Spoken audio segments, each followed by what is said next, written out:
Lord, the light of your love is shining in the midst of the darkness shining. Jesus, light of the world, shine upon us. Set us free by the truth you now bring us. Shine on me. Shine on me. Shine, Jesus, shine.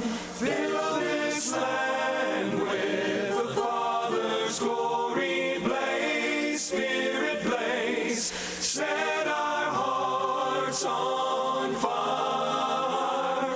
Flow, river, flow.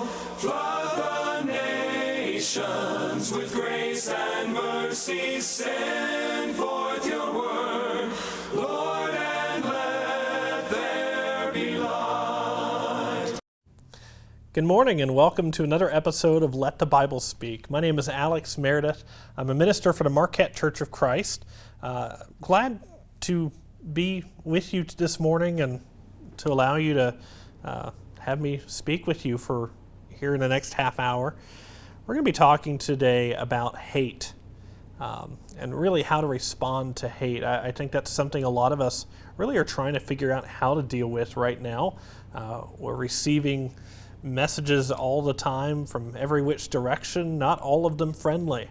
And we have to learn to sift through all of that and figure out how do I live faithfully in this world where I'm being constantly bombarded by these negative messages. So I originally gave this lesson back on September 11th of 2022, last year. Happened to fall on a Sunday. So that's why I'm about to use the illustration that I am, but I think the message is just as relevant today as it was then, just a few months ago. So, as you may know, September 11th, 2001, at 8:46 a.m., American Airlines Flight 11 crashed into the World Trade Center North Tower after being hijacked by 5 members of Al-Qaeda. At 9:03 a.m., United Airlines Flight 175 crashed into the World Trade Center South Tower, which was also hijacked by Al-Qaeda members. 9:37 a.m., American Airlines Flight 77 crashed into the west side of the Pentagon, also hijacked by members of Al-Qaeda. 10:03 a.m., United Airlines Flight 93 crashed into a field in Shanksville, Pennsylvania, after 4 hijackers, once again, members of Al-Qaeda, faced heavy resistance from a few brave passengers who recognized that the plane was headed towards Washington, D.C. in the wake of the other attacks. So these attacks, at least immediately, killed 2,996 people. I know that the death toll, you could say, has since risen even years and years after due to some of the medical problems that many individuals faced from those terrorist attacks.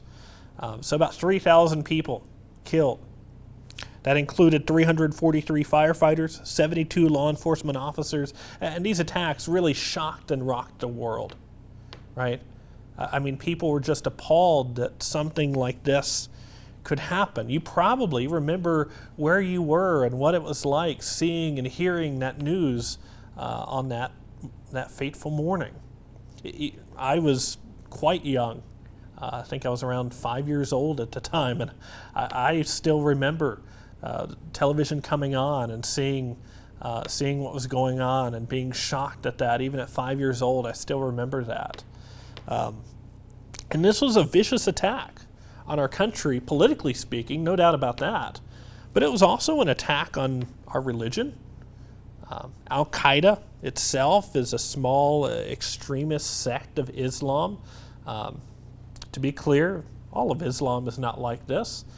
But there are certainly certain groups of people within any larger group that can do really terrible things. So Al-Qaeda is this sect of Islam that believes that Christians and Jews, for that matter, pose a critical threat to the Islamic tradition and should therefore be eliminated. They saw the United States as the heart of Christianity and as this beacon of Israeli support. So 9/11 to them was really part of this larger holy war, this holy crusade from their perspective. Now, then the question becomes, well, what should Christians do in the wake of such blatant antagonism? Especially when vast numbers of people are killed. I mean, the instinct is to want to retaliate in kind, right?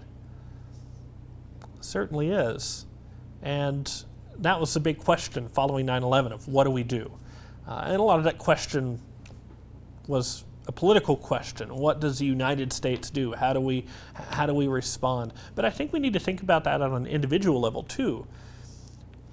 Because, in part, a lot of the hate that we receive is not just political, right? A lot of the hate we receive, it's all kinds of hate. Sometimes we face hate as a community. That's what happened on 9/11. Sometimes we face hate individually, right? From strangers on the road, from people online, from co-workers, even family members. Sometimes that hate is accidental from people who don't really realize how abrasive they're being. But oftentimes the hate is quite intentional from grown-up bullies who truly do want your life to be as miserable as possible. It's not surprising, by the way. 1 John chapter 3, verse 13 is actually talking about the Cain and Abel narrative that we talked about last week. And John makes this remark. He says, "Do not be surprised, brothers, that the world hates you." Do not be surprised that the world hates you. So maybe we're not surprised by it. Maybe we're not surprised by the adversity. But the question still remains, what do we do with it? And that's a tough question to deal with. Now, I could tell you what I think, but two things. One, my opinion doesn't really matter very much. And secondly, I think I'd rather show you in this case. We're going to read 3 passages here. They are somewhat lengthy, especially the first one. We're going to spend some time on this, but it's long for a reason. I really want you to have time to ingest what's going on here. To digest what's going on here is probably a better word. Sorry about that. I really want you to have some time to think about this. So we're going to start in Mark chapter 15, verse 1. And again, the question is, how should Christians respond to hate? Mark 15, verse 1.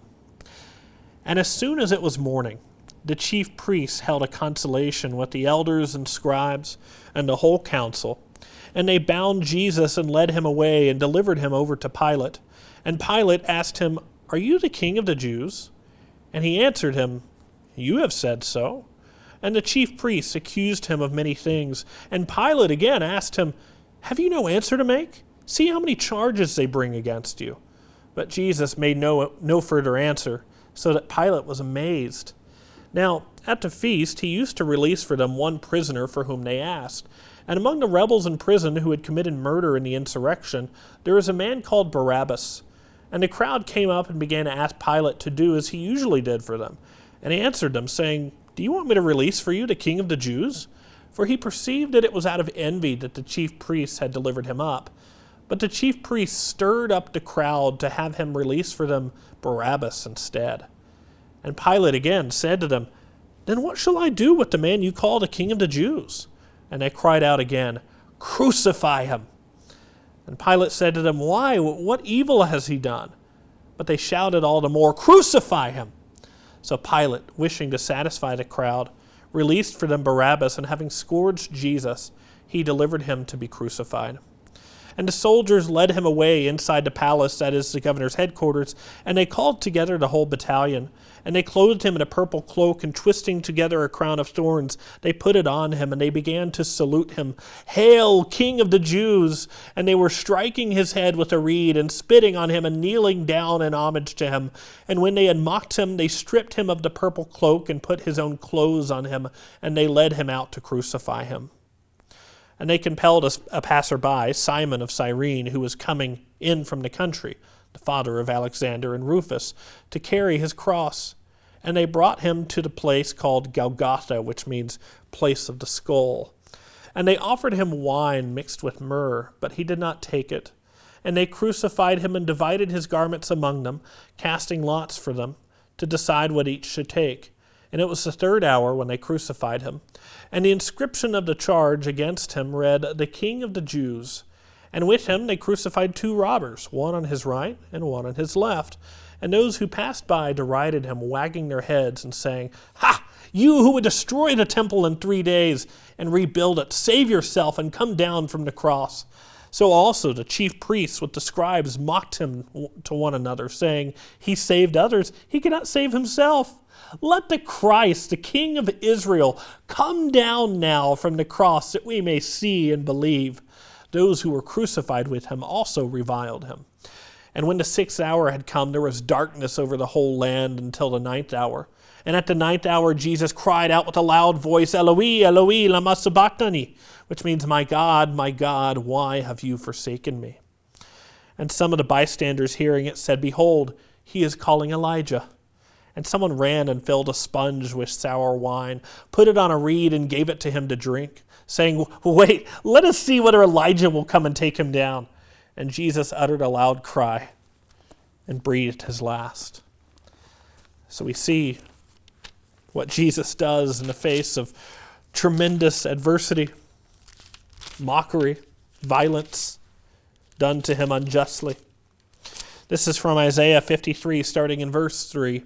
"He was despised and rejected by men, a man of sorrows and acquainted with grief. And as one from whom men hide their faces, he was despised, and we esteemed him not. Surely he has borne our griefs and carried our sorrows, yet we esteemed him stricken, smitten by God, and afflicted. But he was pierced for our transgressions. He was crushed for our iniquities.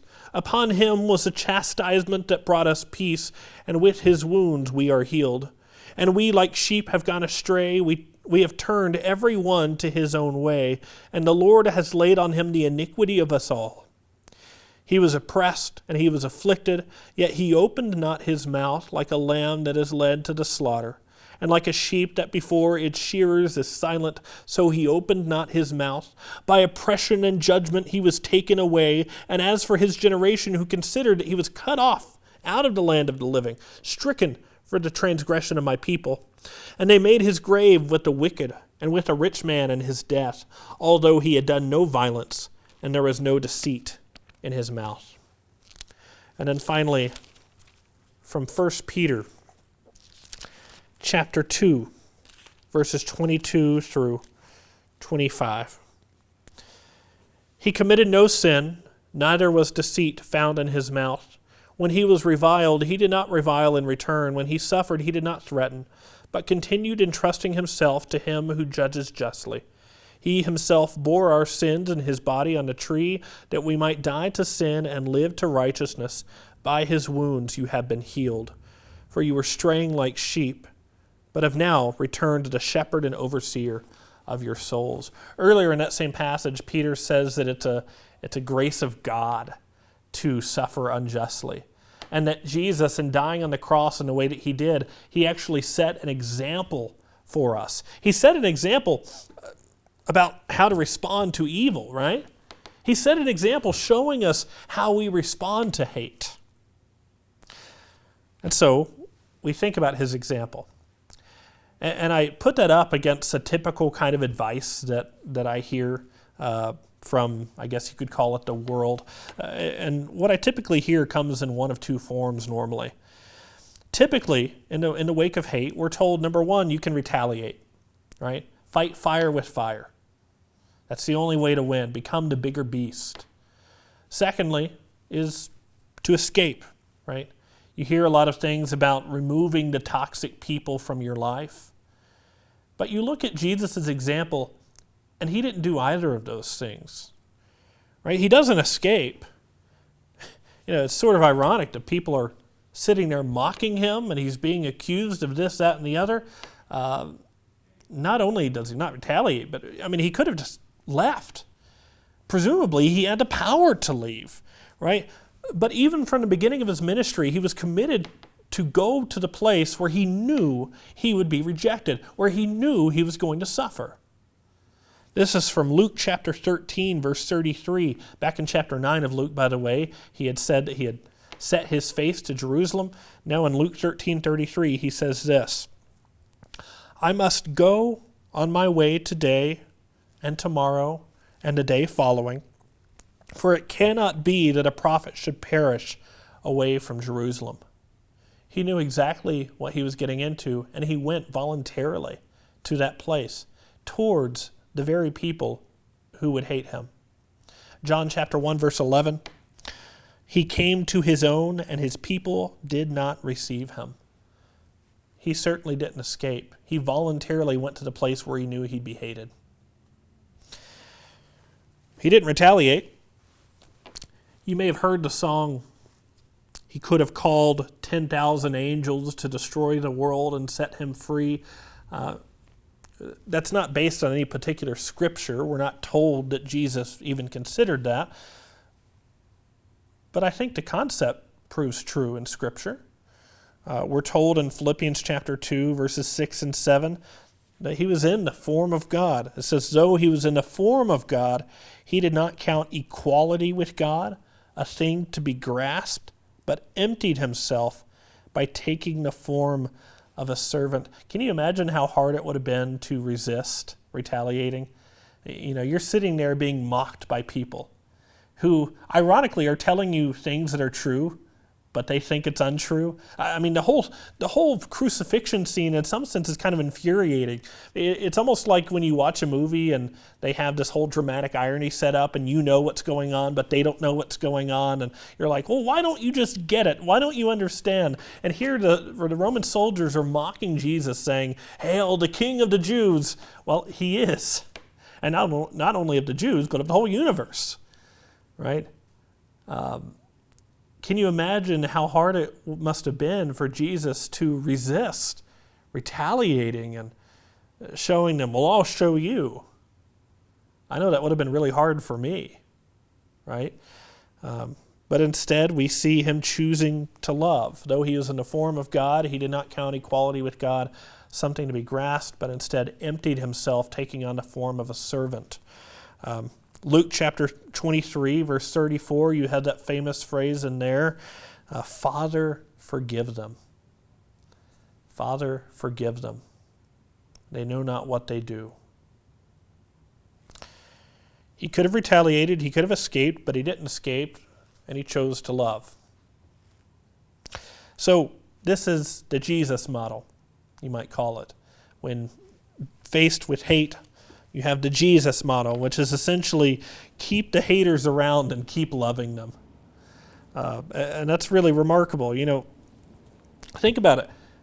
People who show you hate, you may be the only Jesus in their life.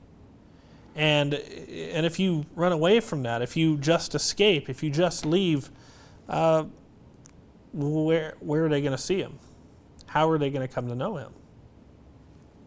See, there's a passage in 1 Corinthians 5 that's, I think, relevant here. 1 Corinthians 5, you have this teaching in here that says, you know, you're not supposed to put up with sinners in the church. But at the same time, Paul reminds us that we have a responsibility to this mission and this responsibility to be present and to keep loving the larger non-Christian community around us. So listen to this. This is 1 Corinthians 5, starting in verse 9. I wrote to you in my letter not to associate with sexually immoral people, not at all meaning the sexually immoral of this world, or the greedy and swindlers or idolaters, since then you would need to go out of the world. But now I am writing to you not to associate with anyone who bears the name of brother, if he is guilty of sexual immorality or greed, or is an idolater, reviler, drunkard, swindler, not even to eat with such a one. So we do have this command. It says not to associate with brothers, that is other Christians, who are just blatantly living in sin. And that was something the Corinthian church was dealing with at the moment. There was somebody that was committing this egregious sin, and nobody seemed to care, and nobody was saying anything about it. And he tells them, don't put up with that. Now, as far as people outside the church, you know, it's not surprising that they do immoral things. Why would it be? We have a responsibility to stay with them, to keep loving them, to keep them around, at least as far as it depends on us. This is some of what's talked about as well in 1 Peter chapter 3 regarding, it talks about these Christian wives these women who converted to Christianity, but their husbands are not Christians, which is a pretty common thing. And he says, stay with them and keep loving them. Because by doing so, who knows, you may win them over to Christ by showing them your love and your kindness and respect. Right? There's an evangelistic opportunity tied into this. So keep them around, right? Don't put up with sin in the church, but keep others around, especially when we're talking about those outside the church. I think Romans chapter 12 does a good job of sort of summing this all up and demonstrating what this Jesus model is all about. This is Romans 12, starting in verse 17. Repay no one evil for evil, but give thought to do what is honorable in the sight of all. If possible, so far as it depends on you, live peaceably with all. Beloved, never avenge yourselves, but leave it to the wrath of God. For it is written, vengeance is mine, I will repay, says the Lord. To the contrary, if your enemy is hungry, feed him. If he is thirsty, give him something to drink. For by doing so, and this is an echo of Proverbs 25, for by doing so you will heap burning coals on his head. Do not, listen to this, do not be overcome by evil, but overcome evil with good. So how should we respond to hate? With goodness. The biblical message here is to love those who hate you. Matthew chapter 5. Matthew chapter 5 talks about this same topic. This is in Jesus' Sermon on the Mount. I'm going to start in verse 38. Matthew 5:38. You have heard that it was said, an eye for an eye and a tooth for a tooth. But I say to you, do not resist the one who is evil. But if anyone slaps you on the right cheek, turn to him the other also. And if anyone would sue you and take your tunic, let him have your cloak as well. And if anyone forces you to go 1 mile, go with him 2 miles, right? Outrageous kindness. Verse 42, give to the one who begs from you, and do not refuse the one who would borrow from you. You have heard that it was said, you shall love your neighbor and hate your enemy. But I say to you, love your enemies and pray for those who persecute you. What a surprising message this must have been. Now, I think a lot of us understand this message conceptually. We get the logic of it. Love your enemies. I got it. Love those who hate you. I got it. But there are a lot of things that, practically speaking, make this really difficult in practice. One of them is the fact that we like to nuance our love.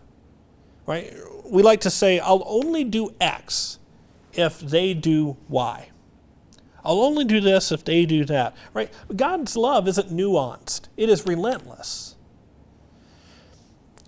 He loved Israel despite their betrayal. Right? Now, he often did not like them. He often did not agree with them. You don't have to like them or agree with them to love them, by the way. You don't have to condone their lifestyle. You don't have to do any of that in order to love them. So God, many times, did not like the Israelites, did not like what they were doing, did not agree with what they were doing, did not agree with their ideas and their beliefs, but he continued to love them, to take care of them. Now, one of the issues that you will inevitably run into with this is that today a lot of people see disagreement. They equate disagreement with hate. And there's not too much you can do in the face of that except to keep loving them. You may know that that's not true. Show them. Show them by your love, compassion, and care that that's not true. Also, we know we're supposed to, but we don't really know how all the time. We don't know how to show that love. And I took some time to try to think about concretely, what does this look like to to love the haters in your life. And I boiled it down to a few big points. Number one, keep them close. Keep them close. Some of you, like many of us, maybe have a family member who is problematic to some degree. Maybe they're really needy, maybe they're really pushy, maybe they're really controlling, maybe they're this, that, or the other. But long story short, you don't really want to be around them too much. I'll tell you something a little controversial. Try keeping them around. How will they ever see Jesus if all the Christians in their lives push them away? Now, I need to say this. Obviously, I'm not talking about a situation when your life is in danger, when your safety is in danger. I'm not talking about marrying somebody just totally regardless of their personality and their character. Use some common sense here, but so far as it is reasonable, keep them around, keep showing them love. Secondly, pray for them. Pray for them. It's what we see in Matthew 5:44. It's looked over, I think, sometimes. Love those who hate you. Pray for them. Love and pray for them. I think you'll find that if you start praying for the people that don't like you, on one hand, I think God will work in their heart and bring about change, but I also think that will change your perspective immensely. When you start praying for somebody, because you start rooting for them in some sense, and you want them to succeed. So pray for them. Keep them around, pray for them, and then thirdly, love intentionally. Look for ways to serve. Look for something you can do to contribute. You know the situation in their life. Maybe they need a meal made for them. Maybe they need some babysitting. Something that would be helpful. Try to think of something and be proactive about that. So all in all, you look at this question, how should Christians respond to hate? And the simple answer is love. I want to read these final passages to you. This is from 1 John. 1 John chapter 3. Starting in verse 16.